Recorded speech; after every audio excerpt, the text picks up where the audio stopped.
For those that want to stay asleep, there's not much we can do for them anyway. Let me get this real quick. Where's those guys sitting around and let's see, let me see if I can find it. Okay, again, this is who they worshiping on Sunday. There he is right there. This is who the witches are worshiping on Sunday. There he is. And that's who Christians are ignorantly worshiping, without the knowledge to understand what it's really about. Every Sunday, this goes on in California. Now, I don't know what's going on in this circle right here. If you have children, cover their eyes. You have some people sitting around butt naked on a Sunday in a circle dealing with what? Some straight madness. Look, this is what goes on. While you in church singing, you got these guys sitting on a rock butt naked.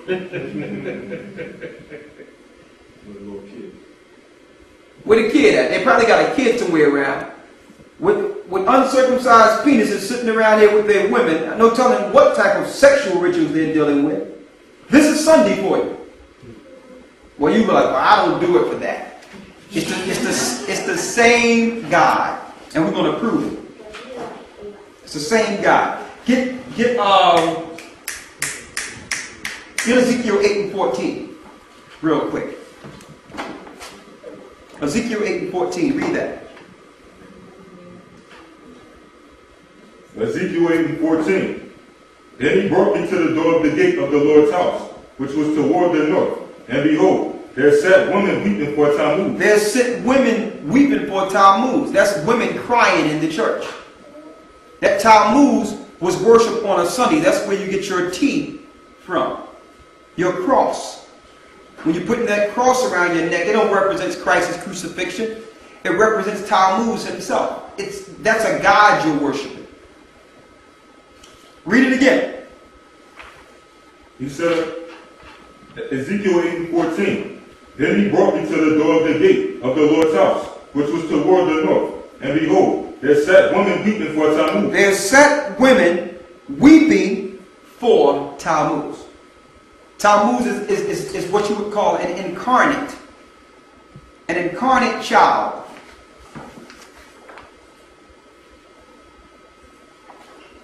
The incarnate son born in the earth under Semiramis, the virgin child Tammuz. The 40 days of crying is the 40 days of Lent you see in the Catholic Church today. It's also the 40 days dealt with when the Muslims deal with Ramadan. So even though all these different religions call them a different name and all that, they all worship Satan and are dealing with the same rituals. There's no difference between the Christians and the Muslims' God. They're all the same. Now there's more. When it comes to Tammuz, let me get it out of here. Who is Tammuz?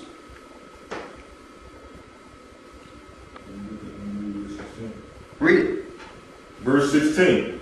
And he brought me into the court of the Lord's house. And behold, at the door of the temple, between the porch and the altar, were about 25 men, with their backs toward the temple of the Lord, and their faces toward the east. And they worship the sun toward the east. They worship the what? And they worship the sun toward the east. They worship the sun towards the east, the S-U-N, to let you know that this was an abomination that the Most High said we shouldn't deal with. That was a blatant abomination, that they worship the sun towards the east. Read it again. Chapter and verse. Ezekiel 8 and 16. And he brought me into the court of the Lord's house. And behold, at the door of the temple of the Lord, between the porch and the altar, were about 25 men, with their backs toward the temple of the Lord, and their faces toward the east. And their faces toward the east. And they did what? And they worshiped the sun toward the east. They worshiped the sun towards the east. So these people are not facing the temple. They're worshiping the sun. The S-U-N. Same thing that's going on in Christian churches today. They have no idea why they're there on Sundays. And it's deceit. That's why it says the ministers are ministers of deceit. Nowhere in the Bible does it say be in the church on Sunday. But yet they'll try to use scriptures to excuse their followers worshiping on a Sunday. We're going to show you that's evil in itself. Not only is the Bible against this sun worship, they try to use the Bible to lock their followers into believing it's right. That's deceit. And I'm going to go through all the scriptures that Christians use to try to excuse the fact that they worship on a Sunday. The same day pagans were worshiping on. The same day that the Greeks and Romans were worshiping on. The same day that witches and warlocks worship on. Okay? Let me read this here. Okay? I'm in the two Babylons. I'm on page 21 and it reads, the original of that mother so widely worshipped, talking about it's Mary now, but it was Semiramis in the past, or Diana, which is the same idol you see, the Statue of Liberty.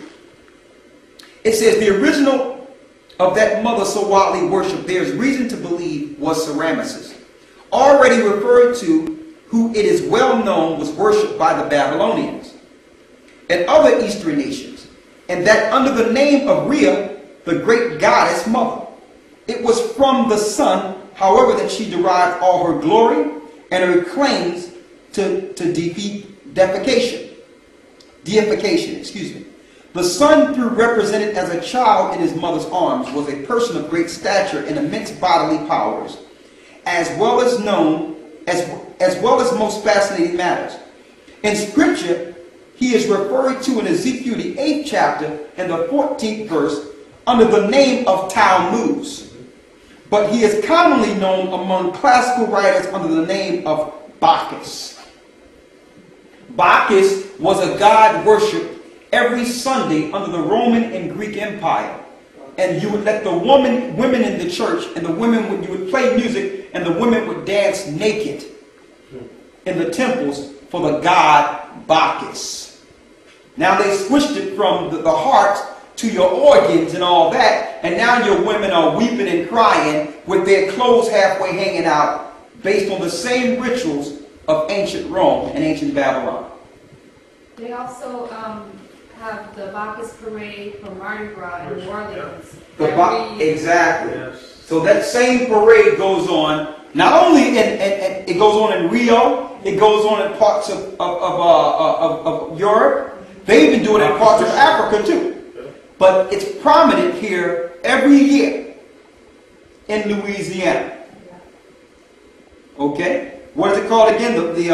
It's Mardi Gras parade, but it's the Mardi Gras parade. Right, but within Mardi Gras there are different parades. It's Exactly. not just one, but Bacchus is one. Bacchus is one of the gods being worshipped. And the whole thing about Mardi Gras is the time that you're supposed to, it's called Fat Tuesday. So Yeah. you're supposed to be gluttonous and drink and do all this stuff. And just deal with your insatiable lust. 40 days, before Lent. 40 days before Lent. Exactly. So you get all your sin out before Lent. Mm-hmm. And see, that's why the Pope and all the religious institutions back this particular ritual. It's wicked. All right? Now, that's the Bacchus ritual. Now, let's go into the Sunday worship. Because this is what a Christian would tell you. Well, I don't know why they worship Sunday. But I worship Sunday because Christ rose on a Sunday. Okay? Where's that? He died on Good Friday and he rose on Sunday. That's what they teach. Is that so? Let's see. All right. Let's go to Matthew 12 and 40. Follow us. Matthew 12 and 40.